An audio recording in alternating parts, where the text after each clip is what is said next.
miesto laboratorija yra kavinė.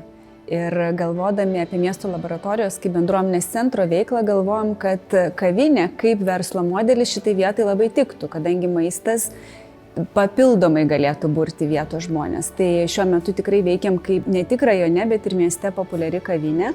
Šalia to, šalia kasdienės kavinės veiklos teikiame ir privačių renginių galimybę miesto laboratorijoje. Tai ir Vilniečiai, ir Antakalniečiai čia mėgsta švęsti ir savo privačias šventes, ir įvairiausius įmonės renginius organizuoti. Tai kavinė ir privatus renginiai yra pagrindinis verslo modelis miesto laboratorijai. Miesto laboratorijos naudos gavėją galima vadinti kiekvieną užėjusi į mūsų bendruomenės centrą. Nes mes priemam visus, iš pradžių visi sakydavo, bet jūs vadinatės Antakalnio bendruomenės centras, tai gal čia gali užeiti Antakalniečiai. Tai ne, mes tiesiog kurdami kažkaip pagalvom, norėjosi apsibriežti tą tokią teritoriją, lygtais ir Antakalnio, bet norėjosi reabilituoti žodį bendruomenės centras. Kad kiekvienas bendruomenės narys, tai galima sakyti Vilniaus bendruomenės narys, Lietuvos bendruomenės narys, kas kaip nori gali pasižiūrėti kokiu platumu. Ir kiekvienas atėjęs gali pasijausti čionais savu, tai mes dirbam tokiam dviem kryptim. Tai yra būtent darbas su bendruomenė, su jų kūrybiškumu, su jų bendrystė ir ekologinis švietimas. Tai mes savo pavyzdžių rodom, ką galima padaryti mieste, kad gyventi truputėlį tvariau su gamta. Kavinė yra mūsų verslo dalis. Visą kitą savo dėmesį mes skiriame bendruomenės telkimui ir stiprinimui, tokiam įgalinimui ir kalbėjimui bei švietimui apie tvaresnį gyvenimo būdą mieste ir galimybės. Daugybę dalykų darome čionai, nuo visiškai paprastų, tokių kaip vienkartinių dėžučių maisto išsinešti atsisakymo iki, pačių pažangiausių sistemų tvarkant maisto atliekas virtuvėje diegimo. Tai viską darom patys, išbandom daugybę dalykų, viską darom labai atvirai, norėdami įkvėpti ir rodydami žmonėm ir norėdami įkvėpti savo pavyzdžių, kad kaip galima gyvenant didmiestyje tvariai tvarkytis.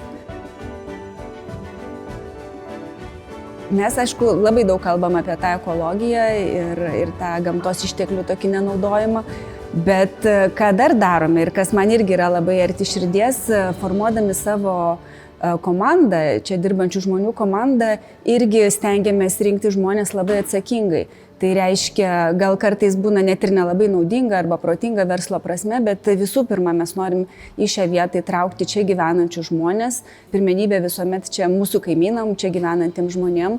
Taip pat labai mielai darbinam vyresnio amžiaus žmonės, kurie darbo rinkoje yra nebepatrauklus. Visai neseniai darbinom merginą su negale. Stengiamės galvoti plačiau ir nepamiršti tų žmonių, kurie jau, kartais gali būti tokie kaip išmetami, sakykime, nebenorimi visuomenėje ir darbo rinkoje. Kalbėdami apie tą tvarumą, galvojam apie visas sritis, ne tik tai kalbėti, apie tą mažesnę taršą ar gamtos išteklių nenaudojimą, bet lygiai taip pat apie žmonės ar, dar kitus dalykus. Miesto laboratorijos yra, galima sakyti, seniūnija Antakalnio, Vilniaus miesto savivaldybė, nes vis tiek tai yra jų patalpos ir mes nuomojamės iš jų. Ir tokie, kaip ir netiesioginiai, galima sakyti, partneriai, tai visi socialiniai verslai. Nes ieškodami kažkokių tai produktų, mes vis tiek stengiamės pradžioj pasižiūrėti, ar yra socialinių verslų, kurie teikia tas paslaugas arba kuria tą produktą. Ir tik tais tada, kai jų nėra, tada jau ieškom toliau. Tai kaip pavyzdį galiu pasakyti, mums reikėjo siūti džinsinės prijuostės ar ne padavėjom, tai mes pasirinkom Denim Dairies, kurie perdirba džinsinį audinį ir siuva drabužius. Arba, pavyzdžiui, mums reikėjo desertų, tai mes kreipėmės į Pirmą blyną, kurie kepa belgiškus vaflius. Arba lygiai taip pat mums reikia sulčių, obuolių ar kažkokių, tai mes ieškom mažų ūkių, kurie galėtų mums jas tiekti. Skaitmeninių įrankių pas mus atsirado visai neseniai, prieš tai turėjom tokią visiškai senos gamybos kasos netgi aparatą, dabar jau turime tokį išmanų kompiuterį, kur gali viską suvesti ir viską matyti. Bet naujausia mūsų inovacija, kurią neseniai pradėjom diegti, tai yra maisto likučių skaičiavimas, svarstyklių suintegruotų su kompiuterių pagalba.